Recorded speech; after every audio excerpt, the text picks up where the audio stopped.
Good morning students. आज हम class 7th का लेसन 3 पढ़ेंगे, साइंस सब्जेक्ट का, पदार्थ की संरचना एवं प्रकृति। पदार्थ वह है जो स्थान घेरता है, जिसमें भार होता है और जिसका ज्ञान हम अपनी इंद्रियों द्वारा कर सकते हैं, मतलब कि छूकर कर सकते हैं। पदार्थ के निर्माण की मौलिक इकाइयाँ क्या क्या हैं? पदार्थ अनेक छोटे छोटे कणों से मिलकर बने होते हैं, जिन्हें हम अपनी आँखों से नहीं देख पाते, जिन्हें हम परमाणु तथा अणु कहते हैं। परमाणु तथा अणु कहते हैं। अणु किसे कहते हैं? अणु किसी पदार्थ की संरचना का एक अति सूक्ष्म कण है जो स्वतंत्र अवस्था में रह सकता है। परमाणु किसे कहते हैं? परमाणु पदार्थ का वह सूक्ष्म कण है जो स्वतंत्र अवस्था में नहीं रह सकता है। तो अणु और परमाणु को हमने समझ लिया। इसके बाद हमारी आती है पदार्थ की अवस्थाएं। पदार्थ कितनी अवस्थाओं में पाया जाता है? ठोस, द्रव और गैस। ये जो मैंने आपको चित्र के द्वारा दिखाया हुआ है, ठोस के कण, द्रव के कण और गैस के कण। ठोस में क्या होता है? कण बहुत पास पास होते हैं, इनमें देखिए स्पेस, बीच में कहीं भी स्पेस नहीं है। द्रव के कण थोड़े दूर दूर होते हैं, इनमें बीच में कुछ स्पेस होता है। और गैस के कण ये बहुत दूर दूर होते हैं, इनमें काफ़ी स्पेस होता है।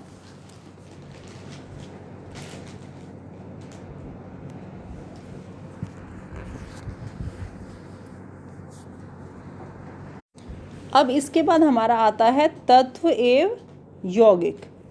तत्व किसको कहते हैं? पदार्थ का वह मूल रूप जिसे किसी भी क्रिया द्वारा अन्य सरल पदार्थों में विभाजित नहीं किया जा सकता है, तत्व कहलाता है। जैसे उदाहरण है लोहा, तांबा, सोना आदि। इसके उदाहरण हो गए लोहा, तांबा, सोना आदि। इसके बाद अब हम देखते हैं यौगिक किसे कहते हैं या कंपाउंड किसको कहते हैं। दो या दो से अधिक तत्व निश्चित अनुपात में मिलकर यौगिकों का निर्माण करते हैं। जैसे हाइड्रोजन के 2 परमाणु ऑक्सीजन का 1 परमाणु से मिलकर जल का 1 अणु बनाते हैं। जैसे ये हमारा है H2O, ये हमारा यौगिक हो गया। तो हाइड्रोजन के 2 परमाणु और ऑक्सीजन का 1, तो ये इसने यौगिक बना लिया। जैसे मैंने चित्र में भी दिखाया हुआ है, ये तत्व, ये है तत्व A, ये है तत्व B, और जब यौगिक बना तो तत्व A और B दोनों ने मिलकर यौगिक बना लिया। इस तरीके से अब आगे हमारी आती है रसायन की भाषा या केमिस्ट्री की भाषा। जैसे हाइड्रोजन है, अब वैसे तो हमने लिख दिया हाइड्रोजन HYDROGEN हाइड्रोजन, लेकिन केमिस्ट्री की भाषा में हम इसको हाइड्रोजन नहीं लिखेंगे, इसको H लिखेंगे खाली। ऐसे ही कार्बन है CARBON कार्बन, कार्बन को हम क्या लिखेंगे? C लिखेंगे। ऐसे ही फ्लोरीन है, फ्लोरीन को हम F लिखेंगे। नाइट्रोजन, नाइट्रोजन को N लिखेंगे। फॉस्फोरस, फॉस्फोरस को P लिखेंगे। ऐसे ही सल्फर को हम S लिखेंगे। Aluminium Al, argon AR, bromine Br, calcium Ca। तो ये हो गई हमारी रसायन की भाषा, मतलब कि केमिस्ट्री में इसके ये सिंबल्स हो गए। तो ये आपको सारे याद करने हैं।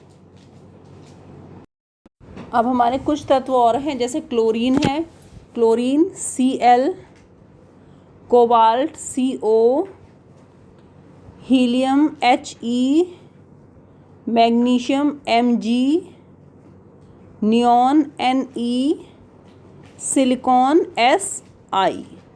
ये हो गए। तो ये सारे सिंबल्स, ये सारे संकेत आपको ऐसे ही एज इट इज़ याद करने हैं, ठीक है। अब कुछ तत्वों के प्रतीक जो हैं उनके लैटिन नामों से भी लिए गए हैं, मतलब कि वो उनके, जैसे मैग्नीशियम है तो मैग्नीशियम तो हमने Mg से ले लिया। अब ऐसे ही कुछ के नाम हमने लैटिन से, उनके लैटिन नामों से लिए गए हैं। जैसे पहले हम उदाहरण देखते हैं, तब हमारे समझ में आएंगे। जैसे है सोडियम, सोडियम का लैटिन नाम है नेट्रियम, तो और इसका संकेत है केमिस्ट्री में Na। अब सोडियम का नाम है SODIUM सोडियम, तो उसका संकेत हमने S नहीं लिखा, इसका हम लैटिन नाम से लिखते हैं नेट्रियम, है ना, क्योंकि एस से तो हमारा सल्फर हो गया था, तो इसको हम ऐसे कैसे लिख लेंगे, तो इसका लैटिन नाम है हमारा नेट्रियम और इसका संकेत हो गया Na। तो इसी तरीके से हमारे आगे नीचे भी हैं सारे ये। कॉपर, कॉपर का लैटिन नाम होता है क्यूप्रियम, संकेत हो गया इसका Cu।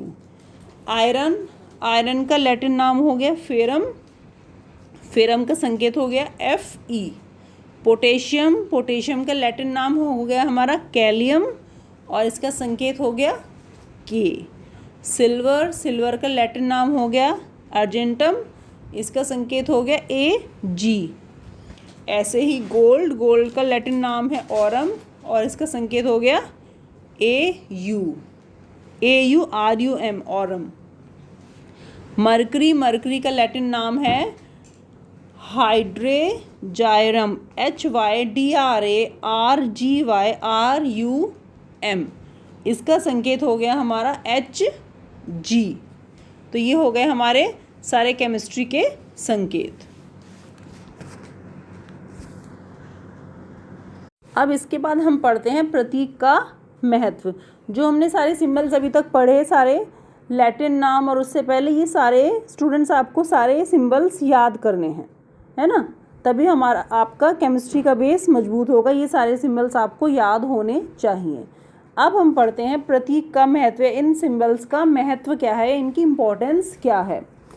हमें प्रतीक से, सिंबल्स से निम्न सूचनाओं का पता चलता है। एक तो हमें इनका तत्व का नाम पता चलेगा, ठीक है, और एक तत्व का एक परमाणु मतलब कि उनकी संख्या पता चलेगी। जैसे कि हाइड्रोजन का प्रतीक हाइड्रोजन तथा हाइड्रोजन के एक परमाणु को व्यक्त करता है, मतलब कि वो बताएगा कि हाइड्रोजन के एक परमाणु हैं या दो परमाणु हैं, है ना। इस तरीके से हमें प्रतीक का महत्व पता चल गया, या इम्पोर्टेंस पता चल गई। अब इसके बाद हमारा आता है रासायनिक सूत्र। रासायनिक सूत्र किसे कहते हैं? तत्व अथवा यौगिक के अणुसूत्र को उनमें उपस्थित विभिन्न परमाणुओं को उनके प्रतीक के रूप में लिखते हैं। तो इस प्रकार के परमाणुीय प्रतीक के समूह को हम रासायनिक सूत्र कहते हैं। ठीक है, ये हो गया हमारा रासायनिक सूत्र। इसके बाद आता है हमारा तत्व का अणुसूत्र। अणुसूत्र किसे कहते हैं? किसी तत्व के अणु को दर्शाने वाले उसके परमाणुीय प्रतीक के समूह को, उस तत्व का हम अणुसूत्र कहेंगे। जैसे एग्जाम्पल है इसके ये रहे,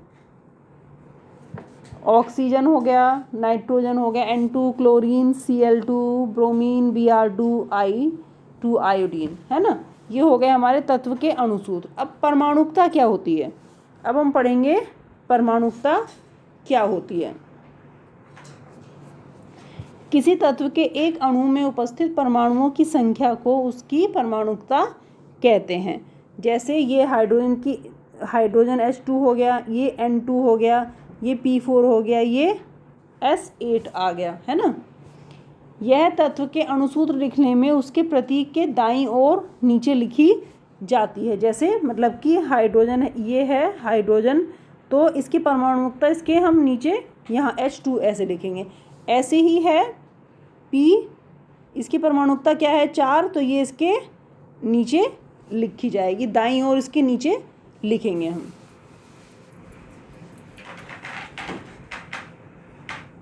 अब आता है हमारा यौगिक का अणुसूत्र। अब हम समझेंगे कि यौगिक का अणुसूत्र क्या है। अभी तक हमने पढ़ा तत्व का अणुसूत्र, जैसे O2 हो गया, N2 हो गया, Cl2 हो गया, Br2 हो गया, I2 हो गया, मतलब जिसमें सिर्फ एक एलिमेंट है। ये हो गया हमारा तत्व का अणुसूत्र। अब इसके बाद हम पढ़ेंगे यौगिक का अणुसूत्र या कंपाउंड का अणुसूत्र। जैसे NaCl है, CO2 है, ये हमारे कंपाउंड है ना, तो इनका अणुसूत्र किस तरीके से लिखते हैं? परमाणुीय प्रतीकों का वह समूह जो यह दर्शाता है कि किसी यौगिक के एक अणु में किस किस तत्व के कितने परमाणु हैं, उस यौगिक का अणुसूत्र कहलाते हैं। क्या क्या चीज़ दर्शाएगा ये? उस यौगिक का एक अणु, तत्व जिनमें वह यौगिक बना है, जिनसे वह यौगिक बना है, मतलब कौन कौन से तत्व हैं, और यौगिक के एक अणु में उपस्थित तत्वों के परमाणुओं की संख्या। अब इसको हम उदाहरण द्वारा समझिए। जैसे यह है हमारा सोडियम NaCl, तो ये हो गया हमारा यौगिक, ये सूत्र, ये तत्वों के नाम, ये संकेत और ये परमाणुओं की संख्या। तो ये है हमारा सोडियम क्लोराइड या NaCl। ये हो गया हमारा इसका सूत्र NaCl। ठीक है, तो तत्वों के नाम क्या क्या हो गए, इसमें क्या क्या उपस्थित है, इसमें सोडियम उपस्थित है Na और Cl ये उपस्थित है। अब संकेत क्या क्या है इसके, Na और Cl हो गए। परमाणुओं की संख्या क्या है, सोडियम की भी 1 है और Cl की भी 1 है। इसी तरीके से दूसरा आ गया हमारा कार्बन डाइऑक्साइड। ये है हमारा CO2। तो इसमें क्या क्या तत्व हैं, कार्बन हो गया, कार्बन C के तो 1 हो गया और ऑक्सीजन O के 2 हो गए। तो इस तरीके से हमने NaCl और CO2 की हेल्प से ये समझ लिया कि यौगिक का अणुसूत्र किस तरीके से लिखा जाता है। अब इसी में हम आगे देखें, किसी तत्व अथवा यौगिक के एक से अधिक परमाणुओं या अणुओं को दर्शाने के लिए प्रतीक या अणुसूत्र के पहले दर्शाई जाने वाली संख्या लिख दी जाती है। जैसे उदाहरण 2H2O है, तो जल के दो, जैसे H2O के अगर 2 अणु हैं तो वो हमने, जैसे H2O है ना, तो जल के 2 अणु हैं, अगर हमें जल के 2 अणु दर्शाने हैं तो क्या करेंगे, यहाँ पे हम शुरू में 2 लिख देंगे। ऐसे ही H2 है, हमें हाइड्रोजन के 2 अणु दर्शाने हैं तो क्या लिख देंगे, शुरू में 2 लिख देंगे। ठीक है, इसी तरीके से 2H क्या है, हाइड्रोजन के 2 परमाणु, और 2H2O क्या है, हाइड्रोजन के 2 अणु। किंतु 2Na सोडियम के 2 परमाणु तथा अणु दोनों ही दिखाता है, क्योंकि इसको हम समझे सोडियम एक धातु है और जो परमाणु समूह के रूप में पाई जाती है, जो एक क्रिस्टल जालक का निर्माण भी करती है। अब हम आगे पढ़ते हैं अम्ल, क्षार एवं लवण। अम्ल किसको कहते हैं, क्षार किसको कहते हैं और लवण किसे कहते हैं। अम्ल, एसिड शब्द लैटिन भाषा के एसियर से बना है, जिसका अर्थ है खट्टा। वह पदार्थ जो स्वाद में खट्टे होते हैं अम्ल कहलाते हैं। प्राकृतिक या कार्बनिक अम्ल कौन से होते हैं, भोज्य पदार्थ में पाए जाने वाले अम्ल प्राकृतिक या कार्बनिक अम्ल कहलाते हैं। दुर्बल अम्ल क्या होते हैं, प्राकृतिक अम्ल दुर्बल अम्ल कहलाते हैं, जो नेचुरल होते हैं। इनकी दुर्बल प्रकृति के कारण ही इनका उपयोग भोज्य पदार्थों के रूप में भी किया जाता है। इसके बाद अब हम पढ़ेंगे खनिज अम्ल या प्रबल अम्ल, स्ट्रॉन्ग एसिड क्या होते हैं। कुछ अम्ल बहुत प्रबल होते हैं जो स्किन को जला देते हैं, जैसे सल्फ्यूरिक अम्ल हो गया हमारा, हाइड्रोक्लोरिक अम्ल हो गया, नाइट्रिक अम्ल हो गया। इसके बाद आता है हमारा सांद्र अम्ल या कंसंट्रेट एसिड। सांद्र अम्ल या कंसंट्रेट एसिड, ऐसे अम्ल जिनमें पानी की मात्रा बहुत कम होती है वो हमारे होते हैं सांद्र अम्ल। इसके बाद हमारा आता है तनु अम्ल। सांद्र अम्ल में पानी की मात्रा बढ़ाकर उनको हम डाइल्यूट कर लेते हैं या तनु कर लेते हैं, इसको हम कहेंगे तनु अम्ल। अम्ल को तनु बनाते समय हमें कुछ विशेष सावधानी बरती जाती है। जो स्ट्रॉन्ग एसिड होता है उसको तनु बनाने के लिए, या जो कंसंट्रेट एसिड होता है हमारा सांद्र अम्ल, उसको हम तनु कैसे बनाएंगे, ऐसे ही नहीं एकदम से उसमें पानी डाल देंगे। तो हमें क्या सावधानी बरती जाती है उसमें, पहले हम पानी ले लेंगे और पानी में हम धीरे धीरे करके हम एसिड डालेंगे, तब वो हमारा डाइल्यूट एसिड बनेगा। अगर हम एकदम से कंसंट्रेट एसिड में पानी डाल देंगे तो वो एकदम से छलक के हमारे मुंह पे आ जाएगा और हमारा मुंह जल जाएगा। ठीक है, तो ये हमें सावधानी बरतनी होती है। जब आप बड़ी क्लासेस में जाके प्रयोगशाला में एक्सपेरिमेंट करोगे तो ये सावधानी आपको बरतनी होगी। इसके बाद अब हम पढ़ते हैं क्षारक या बेस किसे कहते हैं। ऐसे पदार्थ जो स्पर्श करने पर साबुन जैसे लगते हैं क्षारक कहलाते हैं या भस्म कहलाते हैं। जैसे जो भस्म या क्षारक जल में अत्यधिक घुलनशील होते हैं वे क्षार कहलाते हैं। उदाहरण क्या हो गया इसका, इसका उदाहरण है NaOH, KOH, NH4OH। अतः सभी क्षार भस्म हैं, परंतु सभी भस्म जो है क्षार नहीं होते हैं। अब अम्ल और क्षार की हम पहचान कैसे करें? अम्लीय क्षार की हम पहचान किस तरीके से करें?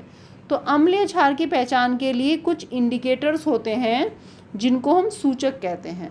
अम्लीय क्षार की पहचान करने के लिए विशेष पदार्थों का उपयोग किया जाता है जिनको हम सूचक कहते हैं, जिसको हम इंग्लिश में क्या कहेंगे? इंडिकेटर। तो एसिड को बताने के लिए अलग इंडिकेटर होते हैं, बेस को बताने के लिए अलग इंडिकेटर होते हैं। इसमें क्या होता है, नीला लिटमस पेपर जो है एसिड में डुबोने पर लाल हो जाता है, तो ऐसे हमें एसिड पता चल जाएगा। ठीक है, लाल लिटमस पत्र क्षारक के विलयन में डुबोने पर नीला हो जाता है, इस तरीके से हमें बेस पता चल जाएगा। अब एक होता है हमारा लाइकेन। लाइकेन हमारा नेचुरल इंडिकेटर होता है, सामान्य रूप से पाया जाने वाला इंडिकेटर होता है। अब कुछ नेचुरल इंडिकेटर भी होते हैं हमारे, जो प्रकृति में पाए जाते हैं, जो हम बनाते नहीं हैं, जैसे गुड़हल के पुष्प की पंखुड़ियाँ, ये भी एक इंडिकेटर है। हल्दी भी एक अच्छा इंडिकेटर है। अब हम मिथाइल ऑरेंज, फिनोल्फ्थलीन का प्रयोग किया जाता है। जैसे मिथाइल ऑरेंज है, फिनोल्फ्थलीन है, ये भी हमारे इंडिकेटर हैं। इसके बाद आता है अम्ल और क्षार की क्रिया। अम्ल और क्षार की क्रिया, तो जब अम्ल और क्षार की क्रिया होती है तो क्या बनता है? लवण बनता है, जल बनता है और ऊष्मा निकलती है। तो इस प्रोसेस को हम कहते हैं उदासीनीकरण। इस प्रोसेस को हम क्या कहते हैं? उदासीनीकरण। अम्ल क्या हो गया? एक अम्ल है जैसे हमारा HCl, क्षार है हमारा NaOH, क्रिया हुई HCl प्लस NaOH, तो हमारा बना NaCl। NaCl हमारा लवण बन गया, H2O बन गया और प्लस ऊष्मा बन गया। ठीक है, तो अम्ल व क्षार आपस में क्रिया करके दोनों विलयन एक दूसरे के प्रभाव को उदासीन कर देते हैं। इस क्रिया को हम उदासीनीकरण की क्रिया कहते हैं। तो अम्ल प्लस क्षार इज इक्वल टू लवण बनेगा, जल बनेगा और ऊष्मा बनेगी। तो ये हमारा हो गया उदासीनीकरण। ये एक अच्छा क्वेश्चन है, आपका एग्जाम में आता है कि उदासीनीकरण के प्रोसेस को समझाइए। तो जब अम्ल और क्षार आपस में क्रिया करके लवण बनाते हैं, H2O बनाते हैं और हीट निकलती है, तो इस पूरी प्रक्रिया को हम उदासीनीकरण की प्रक्रिया कहते हैं। अब इसके आगे हम पढ़ेंगे कि अम्ल, क्षार तथा लवणों का उपयोग क्या है या यूज़ क्या क्या होता है। जैसे पहले हम पढ़ें H2SO4 उर्वरक जैसे अमोनियम सल्फेट के निर्माण में इसका यूज़ होता है। ऐसे HNO3 का उपयोग क्या होता है? अम्लराज बनाने में होता है। इसका आप उदाहरण इस तरीके से, अम्लराज क्या होता है? जैसा आपने सुना होगा कि कुछ लोग मतलब उसमें कॉलोनी में या गांव में ऐसे घूमते रहते हैं कि हम सोने के गहने आपके साफ़ कर देंगे, सोने के गहने हम आपके साफ़ कर देंगे। तो वो क्या करते हैं, वो कोई एक लिक्विड लिए रखते हैं अपने साथ में और वो आपके सोने के गहने उस पानी में डालेंगे और कुछ देर बाद निकाल लेते हैं, तो वो एकदम चमकते हुए निकल के आते हैं। तो वो कोई साफ़ वगैरह कुछ नहीं करते हैं, जो वो लिक्विड होता है वो अम्लराज होता है या HNO3 अम्लराज होता है। वो जो है उस धातु को पिघलाकर उसके तली में वो धातु सोने की पतली जो है उसमें आ जाएगी और इस तरीके से हमें लगेगा कि वो हमारी वो साफ़ हो गया और उसका वेट भी है, जो हमारा आभूषण होगा उसका वेट भी कम हो जाता है। तो मेन पॉइंट ये है, आपको इसमें समझना ये है कि जो वो ये घूमते रहते हैं और ये कहते हैं कि हम साफ़ कर देंगे, हम आपका आभूषण साफ़ कर देंगे, तो वो क्या चीज़ लिए रखते हैं? वो पानी नहीं होता है कोई चीज़, वो अम्लराज होता है। मेन आपको अम्लराज का नाम ध्यान रखना है।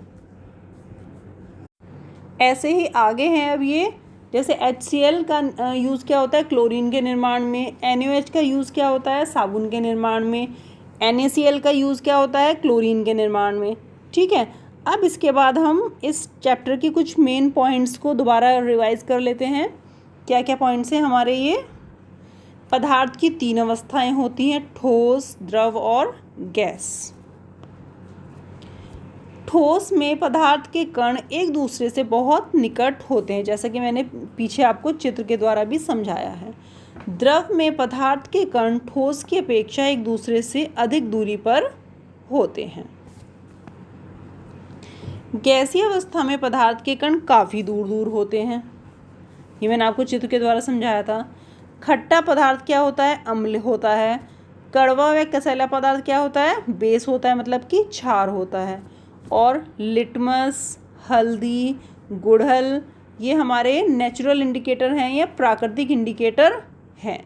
और मेन जो मैंने बताया था, अम्ल प्लस क्षार मिलकर क्या बनाते हैं? लवण बनाते हैं, जल बनाते हैं और ऊष्मा बनाते हैं। और ये क्रिया हमारी क्या कहलाती है? उदासीनीकरण की क्रिया कहलाती है। तो इस तरीके से हमारा ये चैप्टर कंप्लीट होता है। इसको आप अच्छे से दोबारा रिवाइज करिए तो बहुत अच्छे से आपको समझ में आ जाएगा।